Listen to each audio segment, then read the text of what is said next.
While I was packing for the Hawaii trip, sister laughed at me, saying I didn't have a ticket. Why packing? Stay home and take care of grandma. Since parents took her side and they all left together, I contacted my secretary to cancel Sis's Hawaii wedding reservations and headed there to see their reaction. My name is Christina Anderson, and I'm 25 years old. To the outside world, I might look like just another office worker, but that's merely a facade. Every morning at 5 a.m., before the dawn breaks, I wake up. Before taking care of my grandmother and my beloved dog Alex, I open my laptop to check the global stock markets. This has been my daily routine since I was 15. My mother taught me how to read the market, saying, "Behind every number, there's always a person." My earliest memory is from my 5th birthday. Late at night, after everyone had gone to sleep, my mother secretly took me to her study. "Christina, read this," she whispered, handing me a business newspaper. Puzzled, I stared at the pages filled with large numbers. 789-1. "Amazing," she exclaimed softly. My mother had a knack for numbers. She had excelled in economics during her college years, but she gave up her dreams upon getting married. My father wouldn't allow it. A woman should not be dealing with numbers. A housewife should focus on household chores and child rearing. So, my mother played the obedient wife by day, but at night, she showed a different face, secretly reading the financial newspaper and studying stock charts.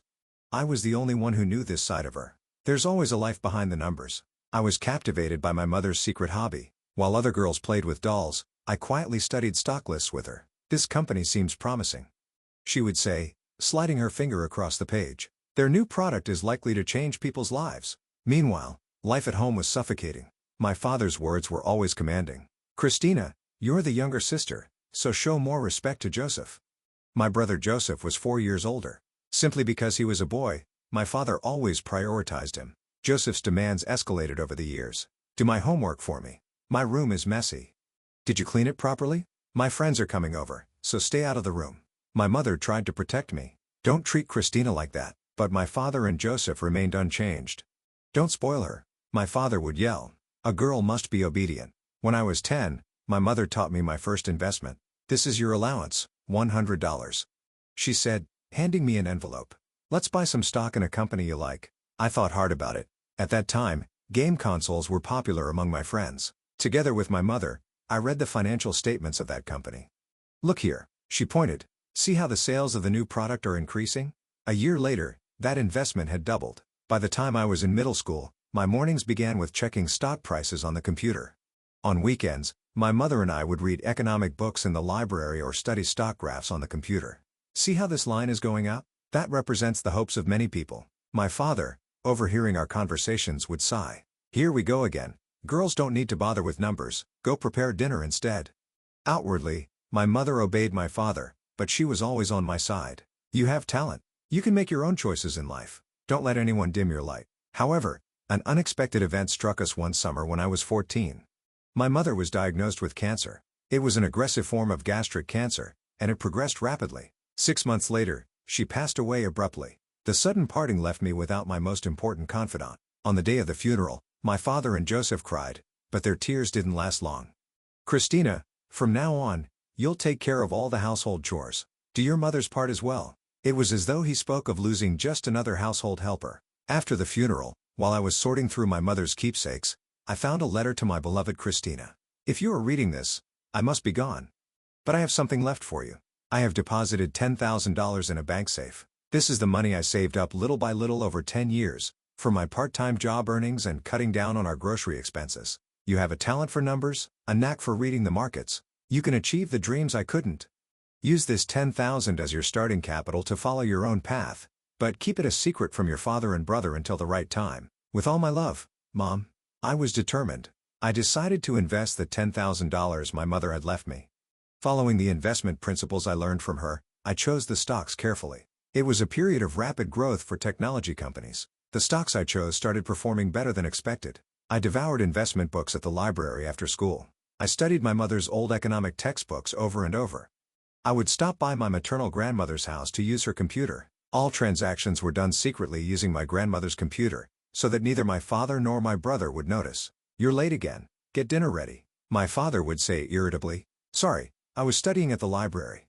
"I'll prepare it right away." I had to lie. 6 months after my mother's death, my maternal grandmother came to live with us. She was worried about our nearly collapsing home after losing my mother and offered to move in.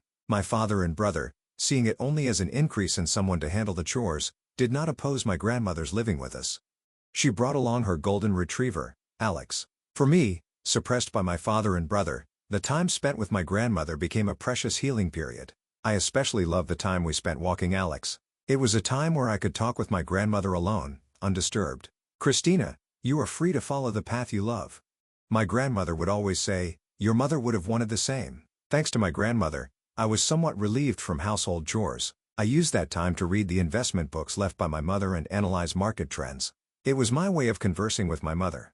However, this peace did not last long. A year after my grandmother moved in, on a winter day, a sudden phone call shocked me. "Your grandmother had a traffic accident." When I rushed to the hospital, she was already in surgery. After 7 hours, the doctor gave a grim prognosis. Her lower body motor functions. Full recovery will be difficult. From that day on, my life changed drastically. "Christina, you're in charge of looking after Grandma," my father said without mercy. "I'm busy with my studies." My brother stated indifferently. Household chores, caring for my grandmother, looking after Alex, everything fell on my shoulders. I woke up at 4 a.m. to help my grandmother change and prepare breakfast, take Alex for his morning walk, and make breakfast for my father and brother. After returning from school, I immediately took care of my grandmother and did household chores until midnight. In between, I continued to study investments. "Christina," my grandmother would often cry at night, "I'm sorry for putting you through all this," she would say, looking apologetic while seated in her wheelchair. But I shook my head. "Because you are here, I can keep going." That was no lie. Indeed, I was physically tired, but my grandmother was my ally. She was the only one who understood me after my mother passed away. Late at night, after I finished caring for my grandmother, I would secretly look at the stock charts.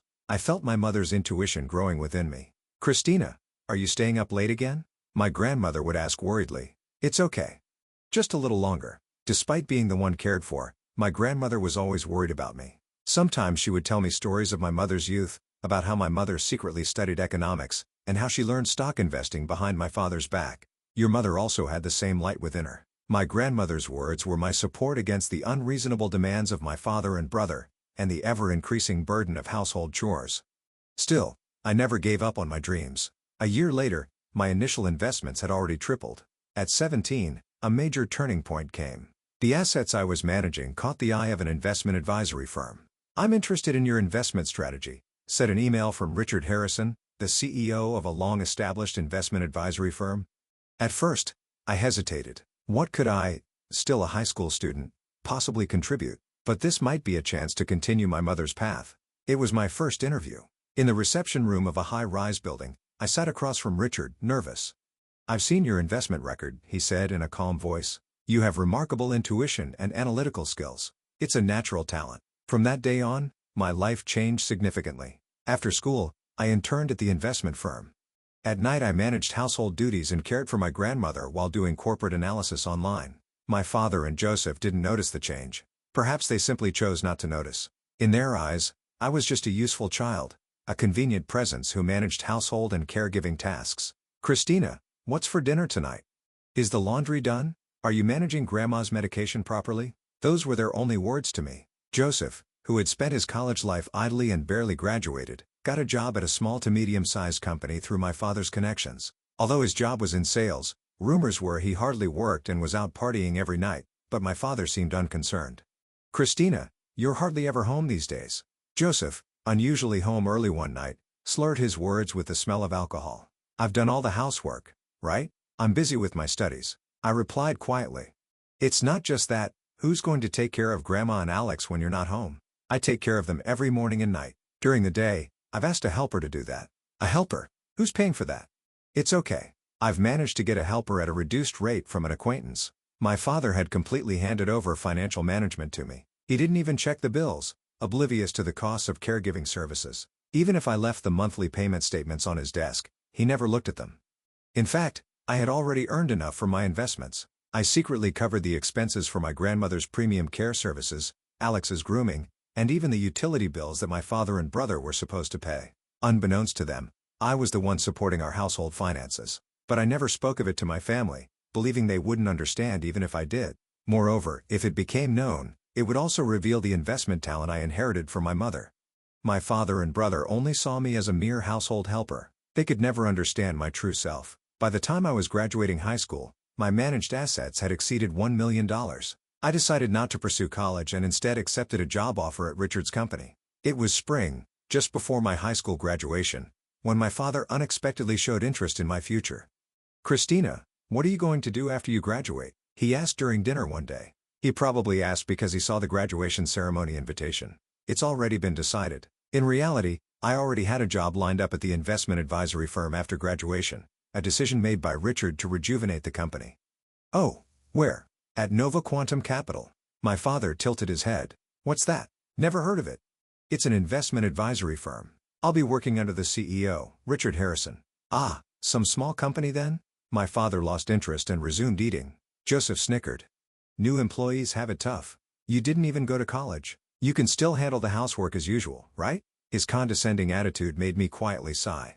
Nova Quantum Capital was one of the fastest-growing investment firms, yet they didn't even know the name.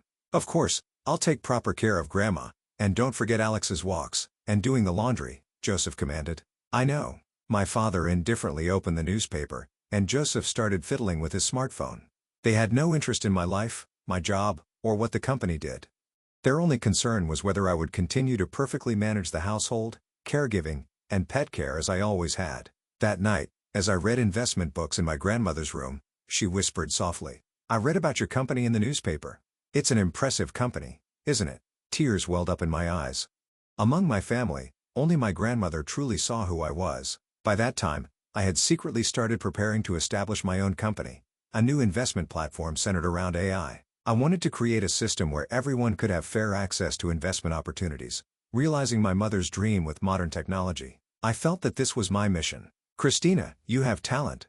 I hope you continue to energize this industry," Richard had always told me after I joined the firm. He supported my dream of starting my own company. And at his company, I built my track record and capabilities. I developed an AI-powered investment analysis system and created new financial products using blockchain technology. I launched project after project, each becoming a success. Industry papers called me the youngest investment prodigy. On my 20th birthday, I established my own company. The name was Horizon Investment Technologies, chosen to reflect looking towards the future beyond the horizon. Richard gladly acknowledged my independence. "You'll surely carve out a new era." The funding for the company came from the profits of my past investments. My departure from Nova Quantum Capital to start my own venture became somewhat of a news item in the industry. During the press conference for my company's launch, a reporter asked, "Aren't you too young?" I smiled and replied, "Age is just a number. What matters is how much you can contribute to society, and I plan to demonstrate that through numbers." This was covered on some economic TV shows. However, my family remained oblivious. My father and brother, uninterested in economic news, still believed I worked as an ordinary employee in a small company. "Christina, what's for dinner tonight?" That was the usual daily routine. Only my grandmother quietly watched over me. "You're just like your mother. You have the same light." A year after the establishment of my company, my AI investment system was revolutionizing the market. It has lowered the barriers for individual investors. AI curves emotional investment decisions by humans, establishing new standards for socially responsible investments, praised the economic magazines as my company rapidly grew. We surpassed 100 employees, and our managed assets broke through $1 billion. One morning, Joseph burst into the house, excited. "Everyone, I have a big announcement." He addressed all of us gathered in the living room. "Listen, I'm engaged to Tiffany." Tiffany was the woman he had been dating for about 6 months. Their meeting at a mixer half a year ago had greatly impressed Joseph, especially since she worked for a major pharmaceutical company, and her father was a doctor. Joseph must have felt a need to impress Tiffany. "Actually, I'm an executive at a big company." He had lied initially. As his relationship with Tiffany progressed, his lies grew. "Our company sales this quarter are the highest ever. Next month, I'm going to Singapore to set up a new branch. I have over 100 subordinates, so I barely have time to rest." In reality, he was just a salesperson at a small company, and near the bottom in performance, hardly serious about his work. But in front of Tiffany, he acted like a different person, taking her to high-end restaurants and gifting her brand-name products, all financed through consumer loans. "Joseph is really amazing," Tiffany had said. And though it pained him, Joseph had continued to pile on the lies. "Actually, I've just been promoted to vice president. I'm thinking of buying an apartment. My family has been in business for generations." I had glimpsed my brother's lies. As an executive at Nova Quantum Capital, I was privy to information about pharmaceutical companies, including Tiffany's company's performance and personnel changes, and I knew her father was a well-known figure in the medical industry. However, I chose not to expose my brother's lies. Eventually, everything would come to light, likely sooner than I expected at that time. Congratulations. I responded nonchalantly. We've decided to have the wedding in Hawaii. Joseph continued with a look of pride. My father raised his voice in joy and hugged Joseph. Wonderful. That's my son. Christina. Joseph looked at me, his usual arrogance apparent in his gaze. You have an important job. I silently stared back at him. Taking care of Grandma and Alex. Someone needs to stay home, right? My father nodded in agreement. That's right, Christina. You are the most suited for this. I looked at my grandmother. Sadness was evident in her eyes. That night I was working in the office. The city's nightscape was visible through the large glass window. My secretary Mandy came in with some documents. Miss Anderson, here's the report on the Asian markets. Thank you. And Mandy, I have a personal favor to ask. Yes. Could you book 2 first-class tickets to Hawaii? For my grandmother and me. Mandy smiled. Of course. And? She hesitated. About the matter we discussed earlier. Are you sure you want to cancel all the reservations for Joseph's wedding? I sighed. Please do. But don't say it was by my order. 2 months later, I took a deep breath in the limousine heading to the hotel lobby, with my grandmother sitting beside me. My reflection in a pure white summer dress flickered in the window. Christina, are you nervous? My grandmother asked kindly. Yes, a little. I answered honestly, but I have no regrets now. The plan was perfect. Under my instructions, all reservations for Joseph's wedding had been canceled. The fact that he had been lying extravagantly should already be known to Tiffany's parents. The limousine smoothly pulled up to the entrance of a luxury hotel. The driver opened the door, and I carefully helped my grandmother out of her wheelchair. That's when I saw it. Joseph was frantically making phone calls in the lobby. My father was sitting nearby, sweating. My plan was already taking effect. What are you doing here? Joseph noticed me and raised his voice. I slowly took off my sunglasses. Dad, brother, I arranged all the cancellations. My voice was calmer than expected. Christina. My father looked stunned. Shall I explain? I continued calmly. I am Christina Anderson, founder of Horizon Investment Technologies, and also a shareholder of this hotel. I could see the color drain from my father and Joseph's faces. They were no longer looking at the shadow me. Instead, I was Christina, the young entrepreneur, praised by the public, the me they had long underestimated. Wait. Joseph cried desperately. Tiffany's parents, my reputation. Don't worry. I interrupted him. I've already informed Tiffany's parents about all the lies you told them about being a big-time executive with vast wealth. It's basic manners to tell the truth, right? My grandmother gently squeezed my hand, her warmth giving me courage. Now, if you'll excuse me, I said coolly. I plan to spend a wonderful week here in the penthouse suite with my grandmother. Of course, it's all on my own expense. As I headed to the elevator, I could sense my father and Joseph standing dazed behind me. Christina. My grandmother looked up at me inside the elevator. You've really become strong. Yes, I smiled. But it's all thanks to Mom and you, Grandma. The sunset over Waikiki glowed brightly through the penthouse windows. I sighed deeply. This wasn't the end. It was a new beginning. Just then, my smartphone vibrated. It was a message from my secretary Mandy. Miss Anderson, as planned, Tiffany's parents have arrived at the neighboring hotel. I sighed deeply again. What was about to happen was not what I had wished for, but the truth inevitably comes to light. That night, a commotion erupted in the hotel bar. Did you deceive my daughter? Tiffany's father's angry voice echoed through the quiet bar. Joseph stood frozen, his face pale. My father remained rigid beside him. From a distance, I watched the scene unfold while sitting at the bar counter quietly swirling my glass. An executive at a big company with vast wealth. Tiffany's mother's voice trembled. It was all lies. There's an explanation for this. It's all my sister's fault. Joseph stammered, blaming your sister. Tiffany stood up, her eyes brimming with tears. You were calculating and lying even before you met my parents, weren't you? My father tried desperately to cover up. Tiffany, my son indeed made some mistakes. This is not a mistake. Tiffany's father interjected. This is fraud. Joseph looked like he might collapse. Tiffany, enough. Tiffany interrupted him, removed her ring and placed it on the table. I'm calling off the engagement. Tiffany's parents left with stern expressions. We will send the official documents through our lawyer first thing tomorrow morning. I set down my glass and quietly left the bar. When I returned to the penthouse, my grandmother was looking at the moon by the window. Is it over? She asked gently. Yes, I replied, sitting beside her and taking her hand. No one else will get hurt now. The next morning, my father and Joseph left Hawaii early. My grandmother and I decided to stay and enjoy our planned one-week vacation. As we strolled on the Waikiki beach in her wheelchair, she shared memories of my mother's youth. "Your mother must be watching this scenery too." I smiled. Immediately after returning home, I moved into a new house with my grandmother and Alex. The family home had too many steps and was inconvenient for my wheelchair-bound grandmother. It was the perfect timing, as a barrier-free house had just become available, and I had secretly been preparing for the move. My relationship with my father and Joseph was irreparably damaged. However, that marked the beginning of a new life for me.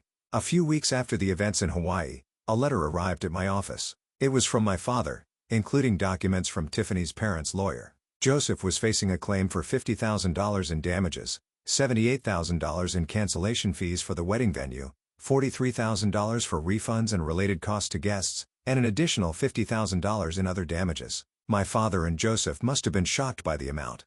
The next day, my father called. "Christina, can we somehow discuss this?" "I refuse," I said coldly. "This is the seed your son sowed, but such an amount, there's no way we can pay."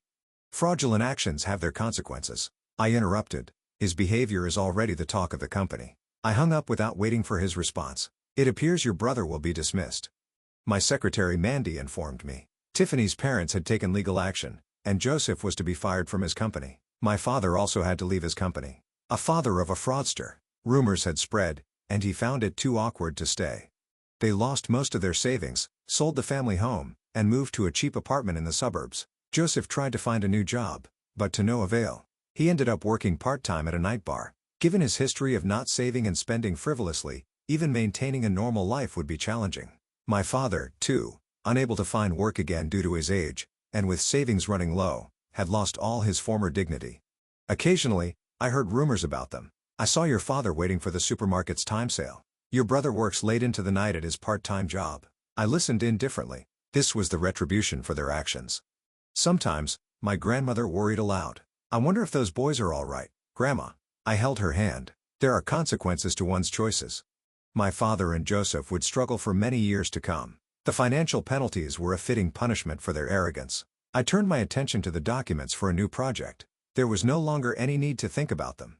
I just needed to keep moving forward, following the lesson my mother left me. Behind every number, there's always a person's life. Exactly, Mom. Numbers can sometimes be the most effective avengers.